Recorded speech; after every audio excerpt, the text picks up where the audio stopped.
સાવલી ઉદલપુર રોડના પુલ મુદ્દે વહીવટીતંત્ર હરકતમાં, રજૂઆત બાદ યુદ્ધના ધોરણે ડામર કામ શરૂ।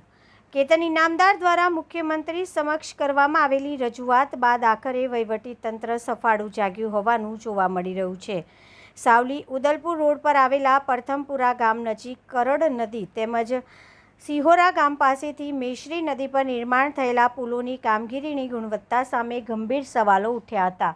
ધારાસભ્યોએ પુલોની કામગીરીમાં ગુણવત્તાનો અભાવ અને બેદરકારી અંગે ભૂપેન્દ્રભાઈ પટેલને પત્ર પાઠવી રજૂઆત કરી હતી। આ મામલે જીતુ વાઘાણીએ પણ મીડિયા સમક્ષ પ્રતિક્રિયા આપી હતી। રજૂઆત બાદ હવે વહીવટીતંત્ર દ્વારા પુલ પર દેખાઈ રહેલા તળિયાના સળિયા અને ખાડાઓ ઢાંકવા માટે યુદ્ધના ધોરણે ડામર કરવાની કામગીરી શરૂ કરવામાં આવી છે। જો કે આ કામગીરી માત્ર ઢાંકપીછોડું કરવા માટે થઈ રહી હોવાના આક્ષેપો પણ સામે આવી રહ્યા છે।